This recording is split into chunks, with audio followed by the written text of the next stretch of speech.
Hi, welcome to the first episode, The Local Entrepreneur. Let's find out who is the first guest.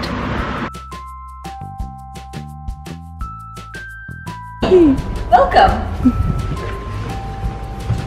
So guys, I'm here with Kamile. Hey! We are so excited. More than a year ago, we met each other in the cafe in The Hague. We were both working for the whole day in a cafe, and suddenly I was so curious what she was doing, so I came and talked to her. And surprisingly, she an entrepreneur and she has an amazing story behind that to share with her. So I'm here today and together we're gonna find out what she does.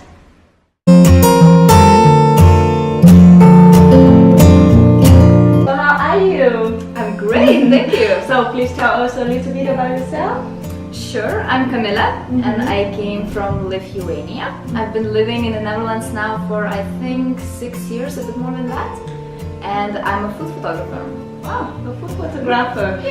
But 6 years in the Netherlands, and you always live in The Hague or? First year I lived in Rotterdam because I was studying in Rotterdam, and afterwards, for the rest of the time. Okay. I actually came here for my studies. So I studied International Business Administration in Rotterdam, in Erasmus University. For both your bachelor and your master? Yes, correct. So first I did bachelor's in international business, and then I did my master's in marketing. Yeah. And now you're a food photographer. Yeah. From business, marketing, become a food photographer. How did it turn out that way? It was quite a journey because I was sure that I want to work in a big corporation, work as a marketeer with some really exciting product, and I actually went that way in the beginning. So after my studies I went to work for Philips, first of all as an intern and afterwards as a junior product manager for Supers category, so the baby pacifiers. Oh, okay.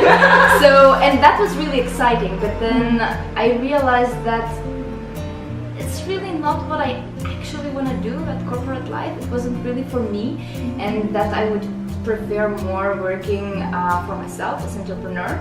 So what is your business about? So I am a food photographer, and as a food photographer I offer my services for businesses like I don't know, recipe books or magazines or restaurants, which I'm actually doing mostly right now.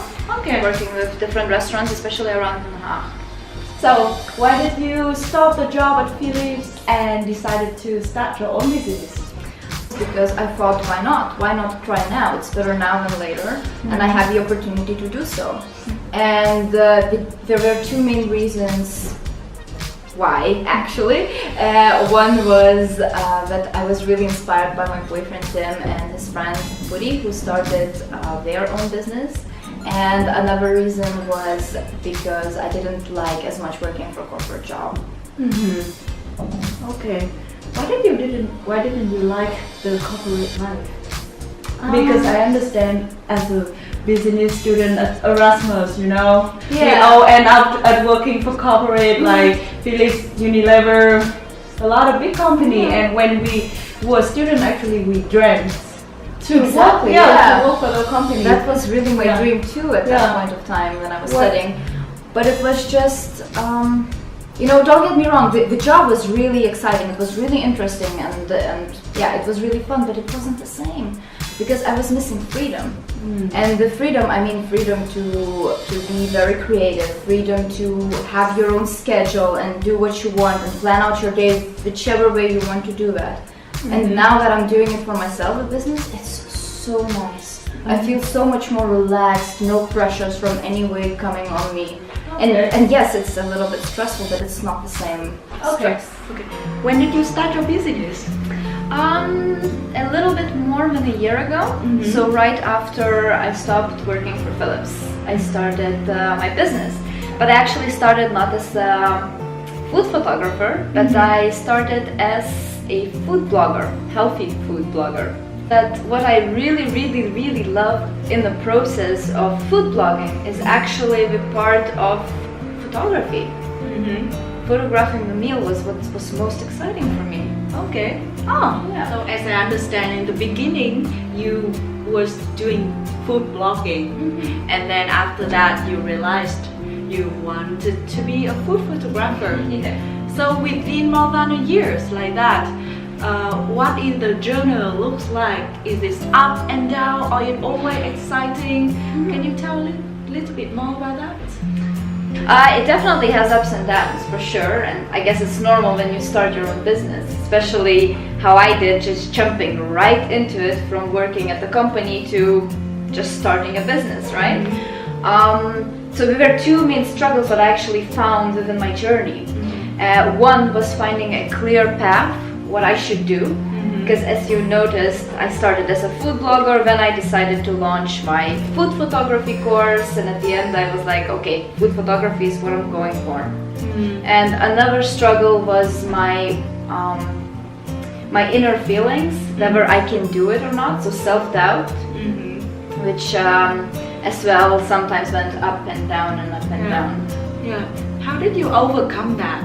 How did you overcome the doubting inside you and telling you that, yeah, I'm not good enough for this? To be honest, actually my boyfriend Tim, who helped me to overcome this, because he's a super rational and supportive guy. So every time I have a self-doubt moment where I was like, Tim, I can't do this anymore, I don't know what I'm doing, he kind of would sit me down and he would start rationally put everything in order of, what's the worst thing, what had happened, and helping me to come with a clear plan of what I should do, and just motivating me. Okay. So I think, indeed, it's when you start business like that, you really need to have people around you who can support you and believe in you.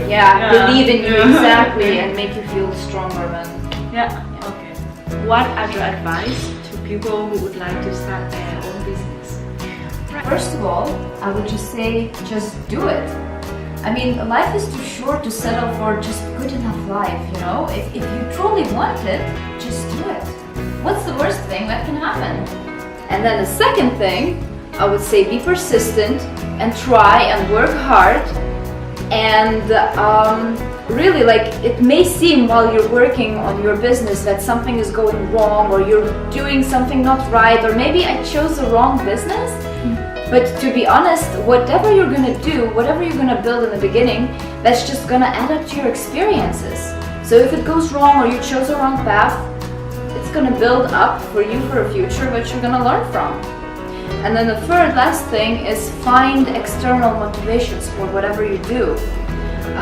For example, I have a couple of people who are really inspiring me every single day by their blogs or podcasts. So for example, there is Tim Ferriss podcasts that are great. So I really advise you to listen if you're starting a new business. Then for females, there is this woman, Marie Forleo, which is a great motivator who has her own blog. And on Instagram, I would follow Gary Vee, who every day puts really strong motivational quotes that are really striving you to actually do stuff and achieve. So these are the 3 advices that I really would love to share with you. The way we can find your work and your service. Right, you can find me on my Instagram, which is Kamile Kave, and you can find me on my website, which is kamilekave.com. I hope you guys enjoyed watching the first episode of the local entrepreneurs and feel a little bit inspired by the story of Kamile. I'm gonna see you next time. Bye guys! Gotta have fun!